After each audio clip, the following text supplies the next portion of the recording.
Alors, toujours dimanche dernier, pendant le temps de louange, l'Esprit du Seigneur a donné une parole à mon épouse.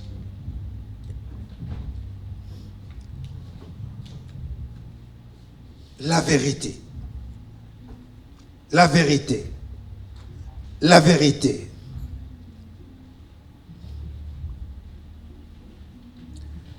Et au cours de la prédication,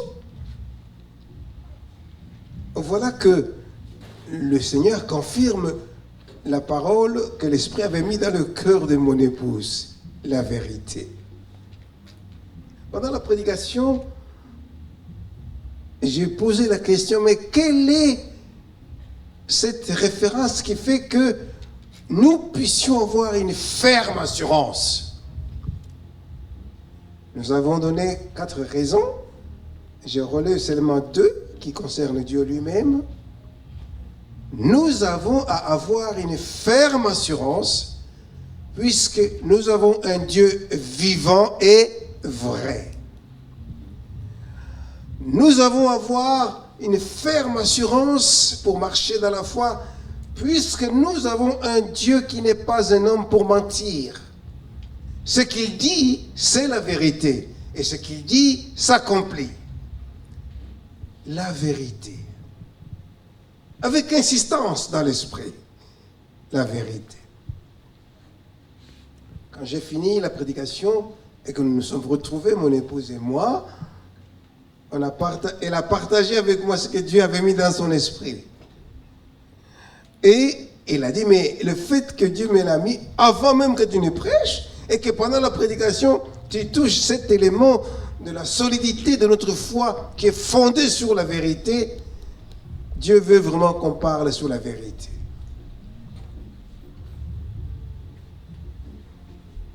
Alors, après les cultes donc, après partage et prière, Dieu m'a donné la conviction de vous proposer les sujets d'aujourd'hui. La vérité et la liberté. La vérité et la liberté.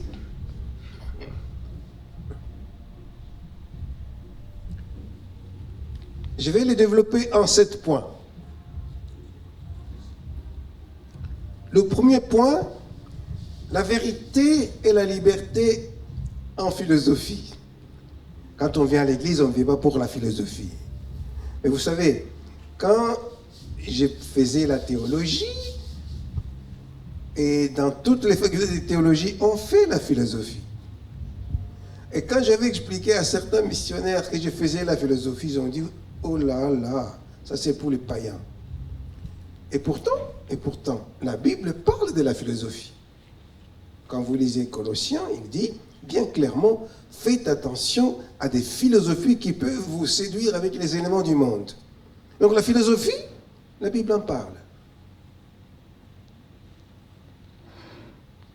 La vérité et la liberté en philosophie, le premier point. Deuxième point, la vérité et la liberté dans le monde scientifique. De même, dans le domaine de la science, la Bible en parle. Ce n'est pas un Dieu qui est hors du circuit scientifique. Nous avons beaucoup d'expérience dans la Bible. Troisième point, la vérité et la liberté dans la linguistique et la logique. Rassurez-vous, je n'entre pas dans les spéculations. Je vais vous donner des exemples concrets dans chaque domaine. Quatrième point, qui est bien sûr le point central, c'est la vérité biblique. Dans ce quatrième point de la vérité biblique, nous aurons 4 sous-points. Le premier sous-point, Dieu le Père est la vérité. Il est la vérité. Deuxième sous-point, le Dieu Fils, il est la vérité. Troisième sous-point, le Dieu Saint-Esprit, c'est la vérité. Et le quatrième sous-point, la parole de Dieu, c'est la vérité. Vous savez qu'aujourd'hui, il y a beaucoup de théologiens, et particulièrement les théologiens protestants, qui disent que la Bible n'est pas la parole de Dieu. Et que dans la Bible, on trouve la parole de Dieu. Comme on peut trouver la parole des hommes, même Satan. Nous affirmons, et nous allons aussi l'attester, la Bible, c'est la parole de Dieu. Dieu a parlé. Et cela est confirmé. Nous passons donc, après la vérité biblique qui était le quatrième point, le cinquième point, la relation entre la vérité et la liberté. Le sixième point, le piège du mensonge. Et le dernier point, le choix de la vérité. Le choix de la vérité. Commençons donc par la liberté ou la vérité et la liberté en philosophie. Depuis longtemps, les philosophes ont spéculé sur ces deux points-là, vérité et liberté. Les grands philosophes comme Socrate, pour quelques-uns, ont insisté sur le fait qu'un jugement ne peut être valide que s'il est fondé sur la vérité. Pour ceux qui connaissent l'histoire, il avait été arrêté et on voulait l'exécuter, et parce qu'on disait qu'il séduisait la jeunesse. Mais il a insisté sur le fait que pour me condamner, il faut que les motifs d'accusation soient vrais. La vérité. La vérité a été définie aussi toujours dans le domaine de la philosophie comme une sorte de correspondance entre les pensées et les faits réels.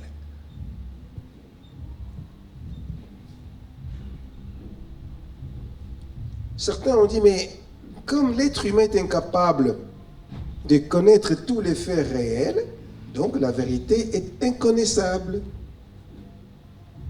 Et si la vérité est inconnaissable, donc à chacun sa vérité. Et on a poussé l'audace très loin pour dire, mais l'homme, c'est lui la mesure de toutes choses. On n'a pas besoin d'entendre une vérité qui viendrait de quelque part. C'est l'homme qui doit définir ce qui est vrai et ce qui est faux. Ici, nous retombons dans le jardin d'Éden. Le diable dit à l'homme, ce n'est pas à Dieu de définir pour vous qu'est-ce qui est bien, qu'est-ce qui est mauvais, de vous donner tout et vous donner des limites. C'est à vous de décider.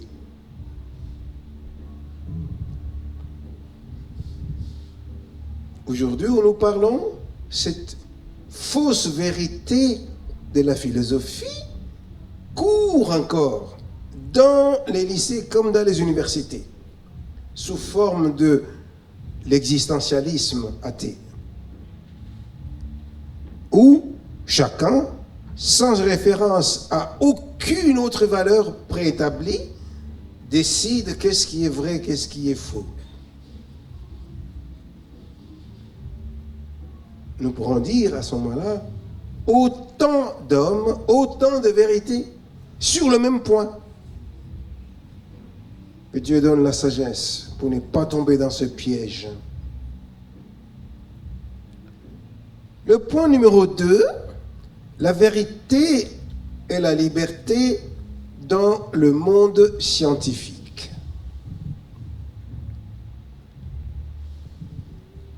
D'une manière générale, dans le domaine scientifique, on définit la vérité qui conduit bien sûr à la liberté par des preuves. N'est vrai que ce qui est prouvable, ce qu'on peut prouver par expérience. On insiste beaucoup plus sur l'expérimentation. D'abord, je vais vous dire une chose. Est-ce que tout peut être expérimenté? La réponse est non. Et puis, même dans la rigueur de la science, tous les scientifiques reconnaissent qu'il y a des choses qu'on ne peut jamais démontrer. Et pourtant, on croit que c'est vrai. Vous connaissez le nom de ces choses-là? Les axiomes. Pour ceux qui ont fait un peu de mathématiques ou de géométrie, vous savez que les axiomes sont indémontrables. Et pourtant, on fait des démonstrations en partant des axiomes. Donc l'homme ne peut pas dire il faut que tout passe par la démonstration et l'expérience. Parce qu'il y a des choses acceptées en science, mais qu'on ne peut pas démontrer. Soyons donc humbles, même dans le domaine scientifique. Le point numéro 3, la vérité, la liberté dans le domaine de la linguistique et de la logique. Dans la linguistique, cette discipline scientifique qui s'intéresse à l'étude du langage, on trouve la rhétorique. Dans la rhétorique, qui est l'art de parler ou de concevoir la technique de bien parler,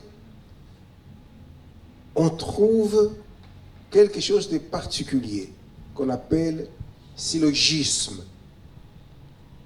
Les syllogismes. Dans les syllogismes, dans l'effort de chercher la vérité, on dit que les syllogismes sont des raisonnements déductifs rigoureux qui ne dépendent pas de propositions extérieures aux prémices qui ont été données et les mineurs au milieu et la conclusion qu'il faut en découler.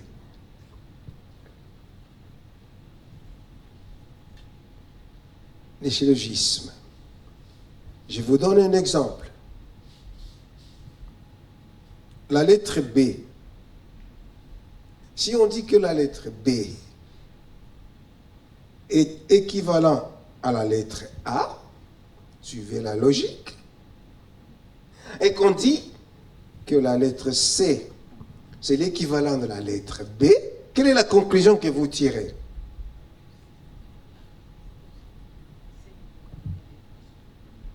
Que la lettre C est équivalent à la lettre A.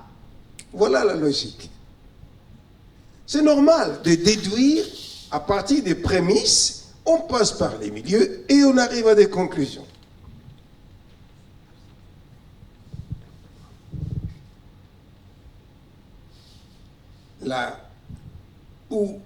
La phrase la plus connue dans le syllogisme, c'est concernant Socrate, qui a affirmé « Tous les hommes sont mortels ».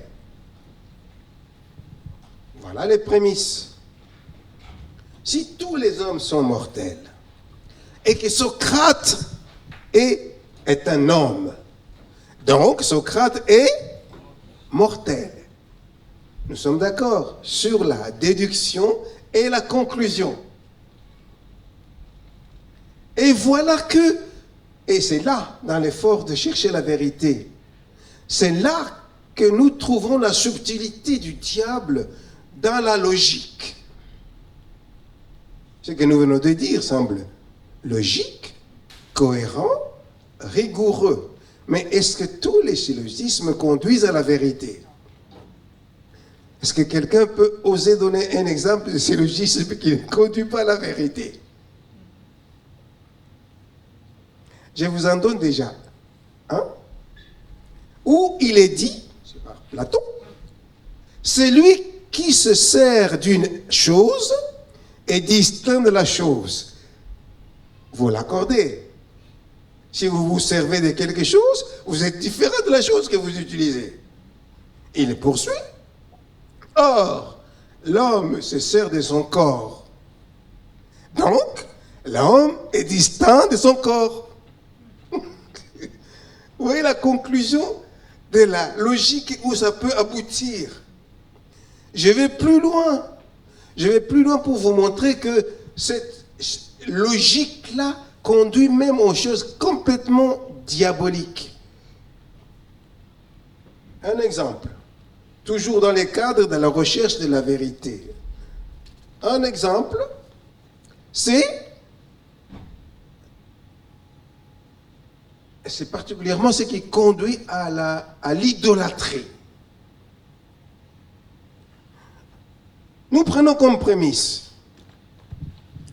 Dieu est partout et en tout.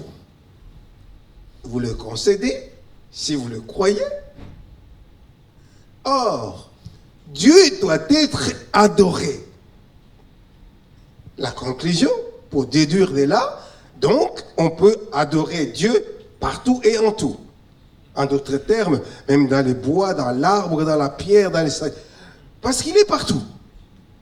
D'où, si on comprend bien, on tombe dans le piège de dire, même ce bois-là, on peut l'adorer puisque Dieu est là.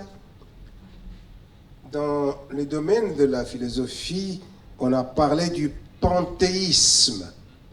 Dieu est partout en tout. Et dans le domaine de l'histoire des croyances, on a parlé de l'animisme. Que dans tout ce qui est, c'est animé par une puissance ou l'esprit ou Dieu, comme on peut l'appeler. Aujourd'hui où nous parlons, même ici en France, il y en a qui adorent l'oignon. Oui, les adorateurs de l'oignon, ici en France. Même les gens qu'on pense sont vraiment cohérents, logiques. Il y a les adorateurs de l'oignon. Il y a les adorateurs de la forêt. Pour vous dire que si nous suivons la logique que Dieu est partout, donc nous pouvons l'adorer partout, la conclusion c'est l'idolâtrie totale. D'où les syllogismes, la logique peut conduire même aux choses complètement diaboliques. Nous passons maintenant au 4e point, la vérité biblique, le centre. La vérité biblique n'écarte pas la correspondance du contenu ou de l'intelligence par rapport aux faits. Oui, certaines intelligences correspondent aux faits réels. En d'autres termes, certaines pensées ou même certains contenus sont vrais, indépendamment du fait que ce n'est pas dans la Bible.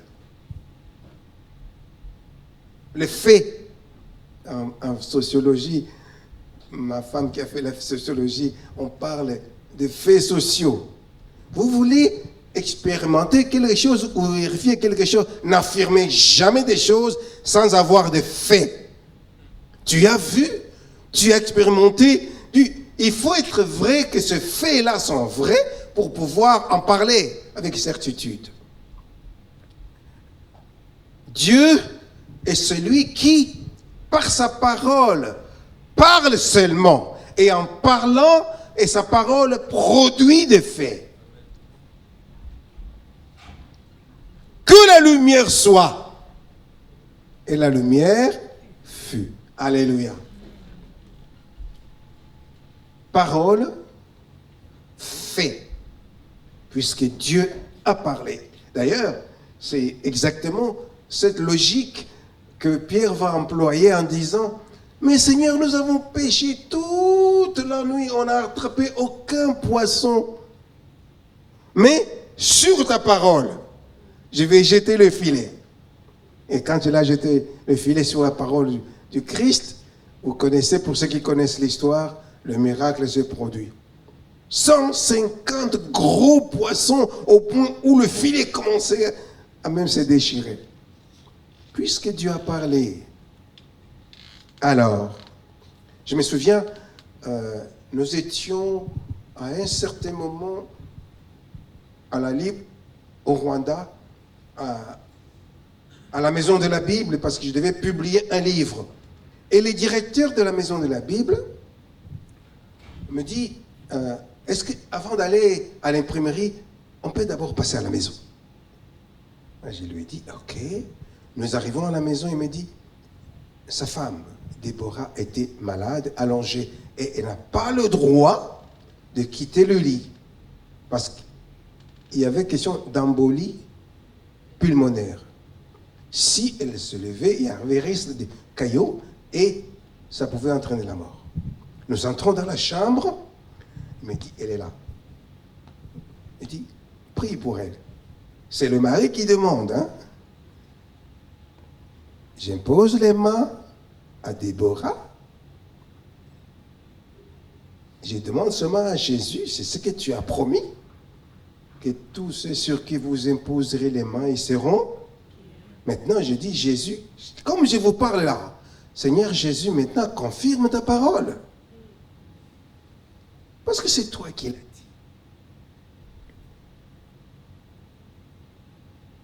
Et je n'ai pas fait une longue prière. J'ai dit, merci Jésus d'avoir écouté ma prière qui est conforme à ta parole.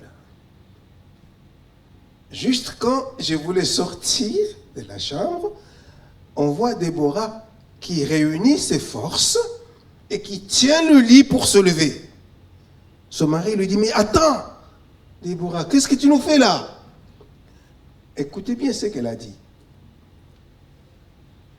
Quand le pasteur priait pour moi, j'ai reçu la conviction dans mon esprit qu'il faut me lever et aller vous préparer à manger. Son mari a essayé de la persuader de ne pas se lever et se lever. Elle est allée à la cuisine, elle était complètement guérie. Dieu lui a donné la foi. Elle dit, quand le pasteur priait, l'Esprit me dit, tu te souviens quand on a prié pour la belle-mère de Pierre? Toi aussi, lève-toi pour aller préparer à manger.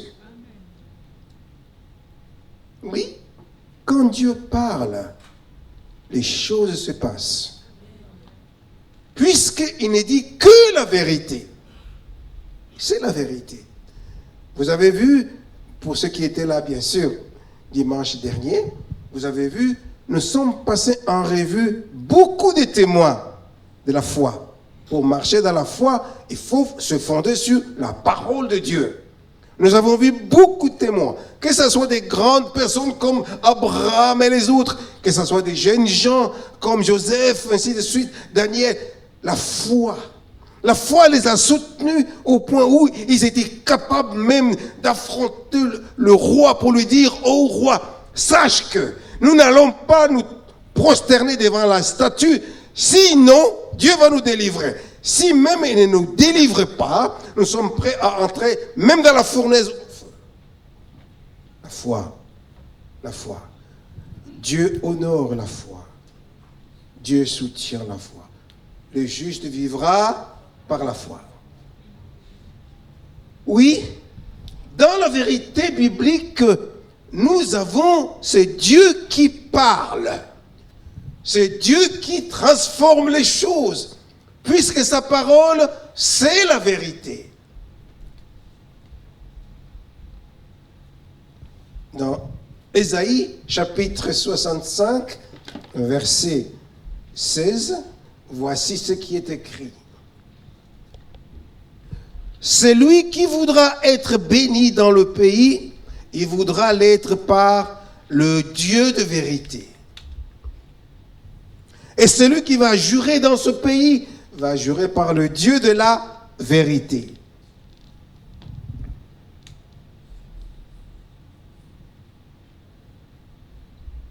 Dans Hébreux, chapitre 6, verset 18, il est dit clairement qu'il est impossible que Dieu puisse mentir. Impossible, puisqu'il est la vérité même.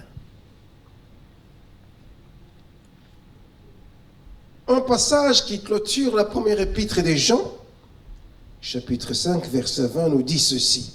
Nous savons, et les verbes employés ici pour savoir, ce n'est pas peut-être que, peut-être, non, c'est nous savons, avec conviction, avec certitude, nous savons que le Fils de Dieu est venu et qu'il nous a donné de l'intelligence pour connaître le véritable. Et nous sommes dans le véritable, en son Fils Jésus-Christ. C'est lui, le Dieu véritable et la vie éternelle. Nous sommes dans le véritable. La vérité se trouve en Dieu lui-même, puisqu'il est le Dieu véritable. Le Fils de Dieu aussi est la vérité. Il n'y a pas que le Père. Jésus a déclaré lui-même, Jean chapitre 14, verset 6, « Je suis le chemin, la vérité et la vie. Nul n'y vient au Père que par moi. » Il n'est pas une vérité, il est la vérité. La vérité exclut les restes. La vérité. Seul Dieu est vrai, le Père et le Fils. Jésus est cette vérité qui nous révèle le vrai Dieu. Quand nous parlons du vrai Dieu, ça suppose qu'il y a des faux dieux. Jésus dit ceci. Non seulement qu'il est le chemin, la vérité et la vie, que nul ne vient vers ce Père-là que par lui. Un jour, on avait parlé avec quelqu'un qui ne croyait pas à Jésus-Christ, qui avait sa conviction, ses croyances, mais qui accepte que Jésus est un prophète. Et je lui ai posé la question. Si vous acceptez que Jésus est un prophète, et que ce prophète ne peut pas dire des mensonges, pourquoi ne croyez-vous pas à ce qu'il a dit? Il dit, qu'est-ce qu'il a dit? Il a dit ceci, je suis le chemin, la vérité et la vie. Nul ne peut être sauvé que par moi. En d'autres termes, ne perdez pas votre temps avec des croyances qui ne sont pas dans la vérité, puisque ce qui compte ici, c'est la vérité. Même vous, quand vous évangélisez ou quand vous donnez vos témoignages, ne perdez pas votre temps à discuter sur tel ou tel point, tel ne fait pas ceci, tel ne s'habille pas comme ça, tel ne porte pas. Ça ne sert à rien. Quel est le point central? C'est le salut. Quel est le moyen que Dieu a donné pour le salut? C'est Jésus-Christ qui donne la foi. C'est pour cela, quand vous évangélisez, ne dites pas, il faut croire en Dieu. Quel Dieu? Puisque des dieux, on en trouve partout. Mais le seul moyen que Christ insiste ici, c'est lui, par lui qu'on a le salut. Donc, insistons sur le fait que Dieu s'est révélé. Mais le seul moyen du salut, et c'est le seul sujet le plus important dans toute l'humanité, le reste, le salut. Le salut. Comprendre que le salut ne se trouve qu'en Jésus-Christ. Nous savons que le Fils de Dieu est venu et qui nous a donné de l'intelligence pour comprendre qui est le Dieu véritable. Et nous sommes dans ce Dieu véritable, en Jésus-Christ. Dans la prière de Jésus, nous sommes dans Jean 17, il insiste sur la vie éternelle. Ce n'est pas le fait que vous mourrez puis vous vivrez éternellement. Il insiste sur la vie éternelle. Il dit, la vie éternelle, c'est qu'ils te connaissent, toi, le seul vrai Dieu, et celui que tu as envoyé. C'est le seul. Il n'y en a pas deux. Le seul vrai Dieu est celui qu'il a envoyé pour le lui montrer. Dans l'évangile selon Jean, chapitre 1, verset 17 et à 18, voilà ce que nous lisons. La loi a été donnée par Moïse. Mais la grâce et la vérité, nous insistons sur la vérité, sont venues par Jésus-Christ. Car personne n'a jamais vu Dieu, mais le Fils unique, qui en même temps dans le sein de son Père, c'est lui qui nous l'a fait connaître. Vous voulez connaître le vrai Dieu, le Dieu vivant et vrai? Il se trouve en Christ Jésus. Oui. D'ailleurs, quand Philippe a posé la question, montre-nous le Père, cela va nous suffire. La réponse était surprenante même pour tous les disciples. Philippe, depuis longtemps je suis avec vous, tu ne m'as pas connu. Philippe demandait connaître le Père. Mais Jésus dit, tu ne m'as pas connu. Celui qui a vu le Fils, il a vu le Père. Puisque le Fils est dans le Père, et le Père est dans le Fils, dans l'unité de la Trinité. Jésus, la vérité qui nous révèle Dieu vivant et vrai. Troisième petit point, Dieu, le Saint-Esprit et la vérité. La plupart des gens disent, mais le Saint-Esprit, ce n'est pas une personne. Le Saint-Esprit, c'est une puissance. Or, cette fausse théologie-là égare les gens. Le Saint-Esprit, ce n'est pas une puissance. Le Saint-Esprit est une personne divine de la Sainte Triunité. On peut lui parler. On peut même l'attrister. N'attristez pas le Saint-Esprit. On ne peut pas attrister une puissance. Il peut nous parler. Et il est même dit, c'est lui qui nous conduira dans toute la vérité. Jésus dit, Jean 16, 13, quand le Consolateur sera venu, l'Esprit de vérité, il vous conduira dans toute la vérité. Le Saint-Esprit s'appelle l'Esprit de vérité et il nous conduit dans toute la vérité. Vous savez que nous sommes dans un monde où le mensonge devient quelque chose de banal. En plus, avec l'intelligence artificielle, on peut vous mentir comme si c'était la réalité. Faites attention. C'est vraiment l'œuvre diabolique, le mensonge. Nous le verrons un peu vers la fin. Oui. Or, le Seigneur, selon 2 Corinthiens, chapitre 3, versets 17 à 18, le Seigneur, c'est l'Esprit. Et là où il y a l'Esprit du Seigneur, là est la liberté.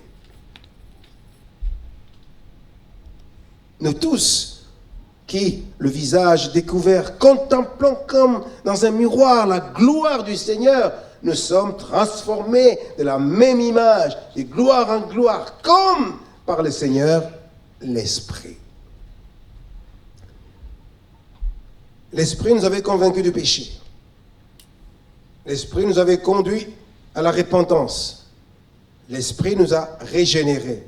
C'est le même Esprit qui nous conduit dans toute la vérité et qui nous transforme jour après jour à l'image de Christ. Puisque c'est là notre vraie destinée. Puisque tous ceux que Dieu a connus d'avance, il les a prédestinés pour être semblables à son Fils éternel. L'Esprit de vérité. Dernier petit point, toujours dans 4, la parole de Dieu, c'est la vérité. Puisque Dieu est la vérité, son Fils est la vérité. Le Saint-Esprit par lequel Dieu a inspiré la parole, c'est la vérité. Donc la parole de Dieu, c'est la vérité. Cette déduction, elle est juste et vraie, c'est la vérité. Alléluia.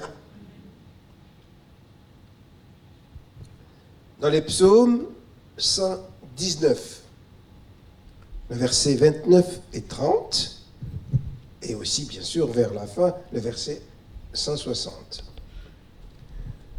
Toutes ces références de ce psaume 119 renvoient à la vérité, mais sous différentes formes.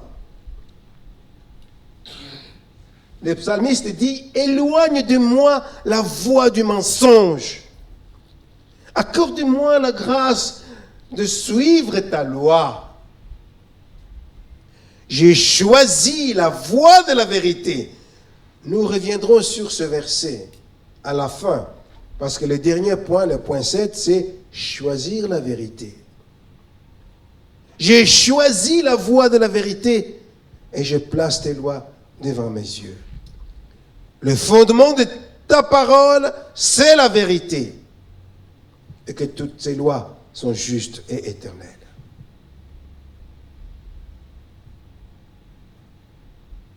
La Bible, la parole de Dieu, la vérité. Voilà ce que Jésus dit dans sa prière sacerdotale. Jean chapitre 17, verset 17. Il dit à son Père, par rapport à ses disciples, sanctifie-les par ta vérité. Ta parole, c'est la vérité. Nous comprenons donc que notre vocation à la sanctification doit se fonder sur la parole de Dieu. Si quelqu'un dit qu'il est disciple de Christ et qu'il ne se soumet pas à la parole de Dieu, posez-vous la question de sa foi. Puisque la foi vient de ce qu'on entend vient de la parole de Christ. On avait dit un jour à une jeune dame qui vivait en concubinage dans l'église, on lui a dit, tu ne peux pas continuer à vivre en concubinage parce que c'est contre la parole de Dieu. La Bible dit clairement ainsi, que le mariage soit sanctifié par tous, puisque Dieu jugera les impudiques comme les adultères, c'est-à-dire toute relation en dehors du mariage. On lui a dit, mais regarde ce que la Bible dit. Et la femme répond, écoutez, j'ai écouté ce que vous m'avez dit, mais je veux que le Saint-Esprit me convainque. Écoutez son raisonnement. Que le Saint-Esprit me convainque. Nous lui avons posé la question.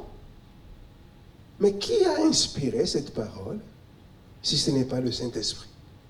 Vous voulez quel esprit pour vous convaincre?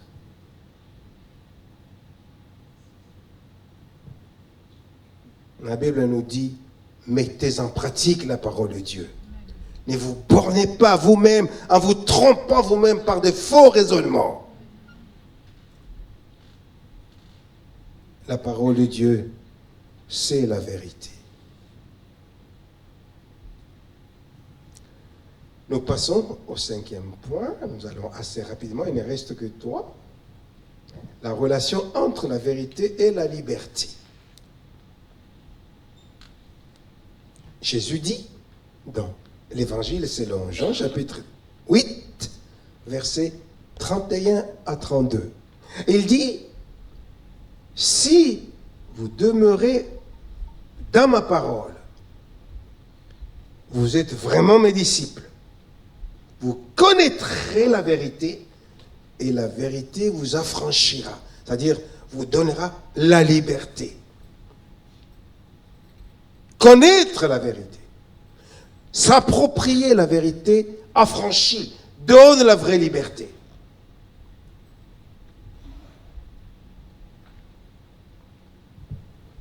Ils ont dit, mais nous n'avons jamais été esclaves de personne. Et Jésus dit, vous savez, celui qui commet le péché devient esclave du péché. Donc si vous êtes dans le péché, vous êtes esclave de ce péché que vous commettez. Et le péché, il a une puissance telle qu'il vous met dans l'engrenage. Je vous donne un exemple. Quelqu'un qui a menti, si on lui dit quelque chose qui concerne la vérité sur son mensonge, il va chercher un autre mensonge pour couvrir le premier.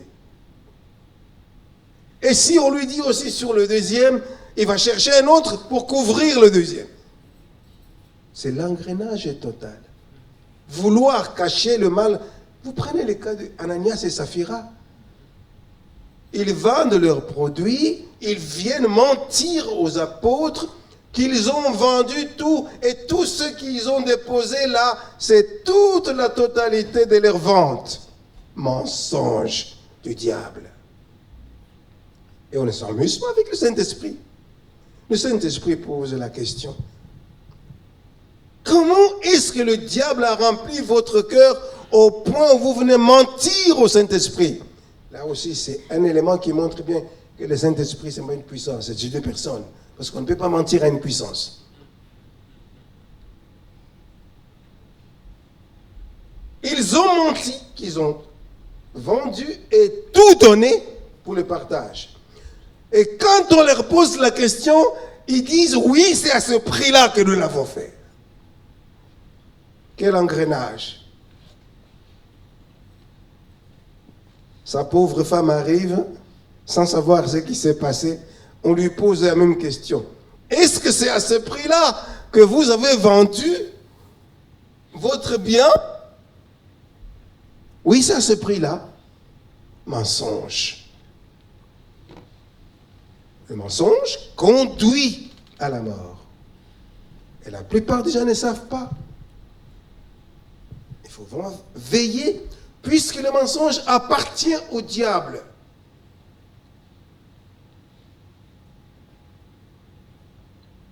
Le point 6, le piège du mensonge.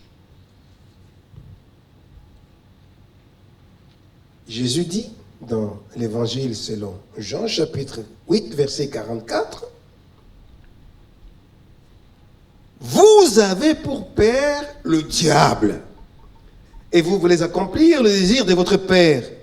Il a été meurtrier dès le commencement, et il ne se tient pas dans la vérité, puisqu'il n'y a pas de vérité en lui. » Ça, c'est le diable. Et quand il profère le mensonge, il parle de son propre fond, puisqu'il est menteur et le père des mensonges. Le diable. On avait préparé beaucoup de gens au baptême. Et les jours du baptême, on devait écouter l'un après l'autre, individuellement. Et une des filles est arrivée, on a posé la question, comme à tous les autres, est-ce que si Jésus rentrait maintenant là, est-ce que tu seras avec lui? Elle s'est gratté la tête, et puis elle a dit non. Je lui ai dit, mais si tu n'es pas prête à aller avec Jésus, pourquoi te faire baptiser? Elle dit, j'ai un petit problème. Je dis, lequel? Il dit, je n'arrive pas à toujours dire la vérité.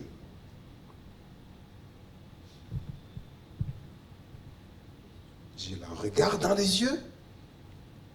Je lui pose la question. Si tu n'arrives pas toujours à dire la vérité, qu'est-ce que tu dis? Oh, des petits mensonges. Y a-t-il de petits et de grands mensonges? Les mensonges, c'est les mensonges. Éloignez cette conception catholique où on parle de péché véniel et de péché grave. Non, tout péché est péché, vous comprenez? Jésus a mis tous les péchés au même niveau, puisque c'est ça la réalité. Quand on a porté la femme adultère pour qu'on puisse la lapider,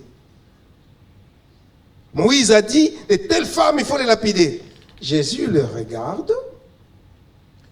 Il ne leur dit pas que celui qui n'a jamais commis l'adultère puisse lancer la pierre sur la barbe. Il dit que celui qui n'a jamais commis de péché lance la pierre sur la femme. Que celui qui n'a jamais commis de péché lapide la femme. Vous connaissez la suite, si vous connaissez l'histoire. Un à un, ils se sont barrés. Tous les péchés, et à quel que soit le niveau, c'est le péché. Or, le mensonge, vous savez, le mensonge va conduire les gens dans la perdition éternelle.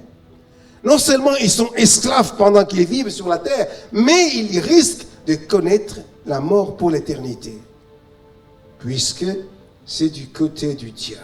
La Bible nous dit que ceux qui n'ont pas cru à la vérité, Dieu leur a envoyé un esprit d'égarement pour qu'ils croient au mensonge.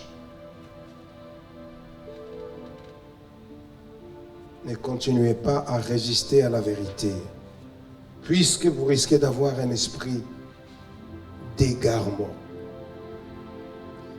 Vous savez, quand la puissance du mensonge est tellement grande, elle poursuit même jusqu'à vous mentir à vous-même. Et même vous-même, vous commencez à vous mentir à vous-même. C'est ce que nous avons évoqué tout à l'heure. Mettez en pratique la parole de Dieu. Ne vous bornez pas à l'écouter et en vous trompant vous-même par de faux raisonnements. Vous vous trompez vous-même. En d'autres termes, c'est même ridicule de vouloir penser que vous êtes en train de raisonner. Vous êtes en train de vous tromper vous-même. En d'autres termes, le diable vous maintient dans le mensonge, dans le péché, dans l'esclavage du péché. Ce qui est dit ici est effrayant dans Apocalypse 21, verset 8. Mais pour les lâches, les incrédules, c'est-à-dire les gens qui n'ont pas cru, les abominables, le meurtrier, les impudiques, les enchanteurs, les idolâtres et tous les menteurs, leur part, ce sera dans le feu ardent du feu, le soufre, qui est la seconde mort. Mensonge, domaine diabolique qu'il faut abandonner. Et nous allons aborder le dernier point, le point 7. Choisir la vérité. Les choix de la vérité. Puisque le mensonge rend esclave, et cet esclavage conduit à la mort, choisis la vérité. La personne qui est comme esclave aujourd'hui, vous n'avez pas à avoir peur, puisqu'aujourd'hui encore c'est le jour du salut, c'est le jour de la délivrance. La puissance de Christ agit aujourd'hui pour délivrer toutes sortes. Jésus n'est pas venu pour condamner les gens. Il a dit, je ne suis pas venu pour condamner les gens. Je suis venu pour que les gens comprennent et qu'ils aient la vie pour l'éternité.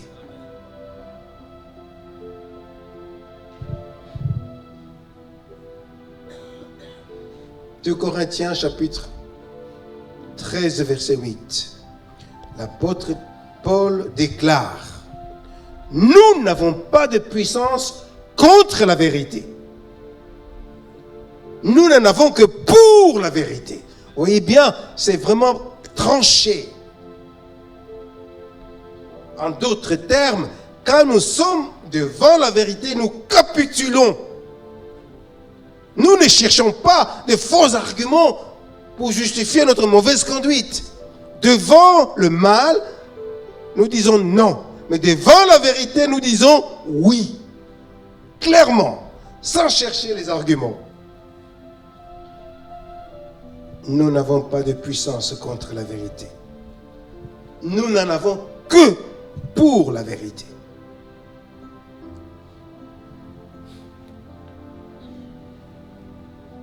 Dans 1 Jean chapitre 4 verset 6, il est dit: nous sommes de Dieu, c'est-à-dire appartenant à Dieu.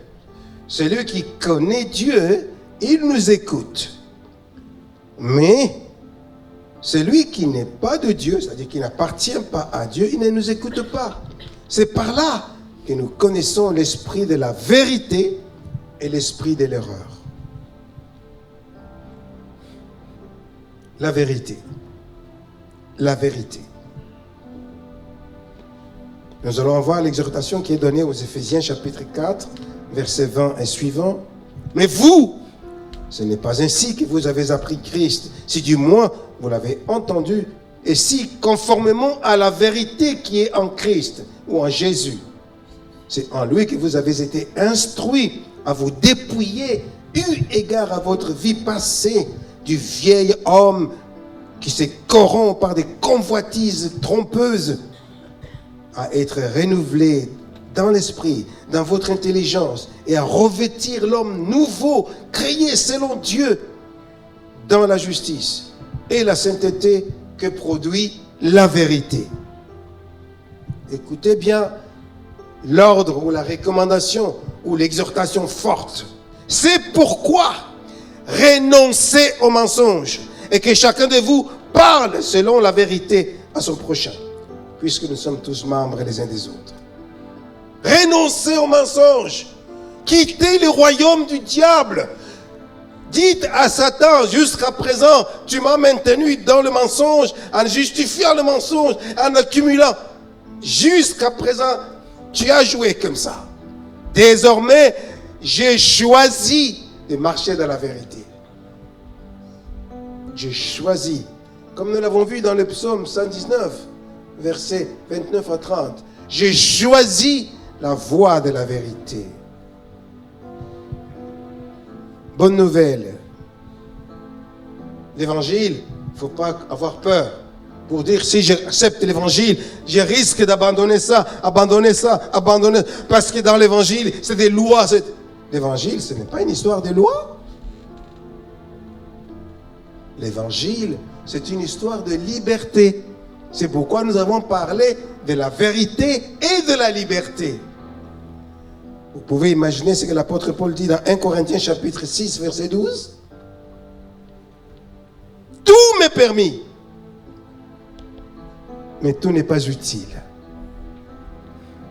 Tout m'est permis, mais je ne me laisserai pas asservir par quoi que ce soit.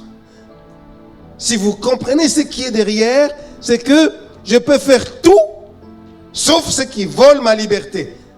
C'est-à-dire que je ne me fais pas encore, alors que Dieu m'a libéré, encore tomber dans l'esclavage. Or, Jésus dit, celui qui commet le péché devient esclave du péché. Commettez pas le péché. Ne perdez pas votre droit à la liberté. Restez dans la vérité et vous aurez la victoire en Christ Jésus. Nous allons prier. Nous avons donné ta parole qui est la vérité.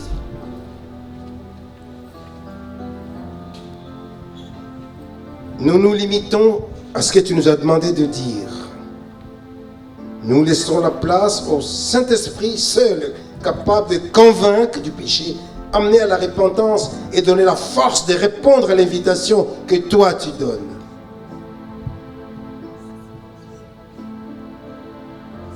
Merci pour tout ce que tu as invité aujourd'hui. Merci pour leur avoir donné la force de répondre pour venir. Maintenant, Seigneur, je te demande une chose. Tous ceux qui, dans leur cœur, reconnaissent qu'ils ont comme une sorte de lien quelque part, que ce soit en lien d'un mensonge ou d'un péché quelconque qu'ils ont minimisé jusqu'à présent. Seigneur, c'est à ton esprit de les convaincre, puisque nous voulons prier pour chacun et libérer tous ceux qui ont confiance en toi. Nous proclamons qu'aujourd'hui c'est le jour de délivrance. Pendant que je prie et que les autres prient, chacun s'examine. Aujourd'hui, si tu entends la voix du Seigneur, n'endurcis pas ton cœur.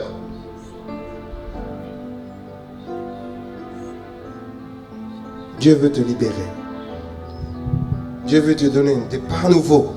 Libéré totalement par la puissance de la vérité. Tous ceux qui ont reçu la conviction qu'ils peuvent recevoir un nouveau départ, libérés, qu'ils viennent ici. Nous allons prier pour eux. Passez devant, au nom de Jésus. Marchez dans la vérité pour dénoncer l'ennemi, pour dénoncer le peuple de mensonges, au nom puissant de Jésus. Oh Dieu de grâce, Dieu de délivrance, jour de grâce aujourd'hui, nous te louons, nous t'adorons. Alléluia, alléluia. Nous allons prier pour chacun Et nous voulons demander la grâce de Dieu pour chacun, puisque ce n'est pas une collectivité, c'est chacun pour sa part qui demande l'intervention de Dieu et qui demande que Dieu lui accorde la grâce de recevoir la libération dans la vérité. Vous connaîtrez la vérité et la vérité vous rendra la liberté. Alléluia. À toi la gloire, notre Dieu. À toi la gloire, notre Père céleste. N'endurcis pas ton cœur. Enlève de faux raisonnements. Approche-toi avec confiance. Comme un enfant qui fait confiance à son Père. Approche-toi avec la force que tu donnes. Je te donne. Puisque tous ceux qui ont dénoncé l'ennemi reçoivent la force pour tenir ferme devant Dieu et écraser l'ennemi au nom puissant de Jésus. Dieu sauve encore aujourd'hui. Dieu délivre encore aujourd'hui. C'est le Dieu de la vérité. Alléluia. Alléluia. Nous allons prier. Nous allons prier. Nous allons prier. Nous allons prier. Alléluia. Alléluia.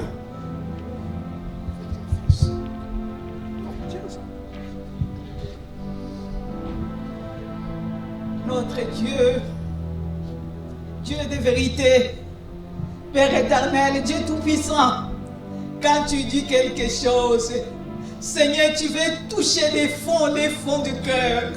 Seigneur, tu avais déjà averti sur la vérité, de parler sur la vérité. Tu connais les cœurs de chacun ici. Tu connais chaque personne, Seigneur.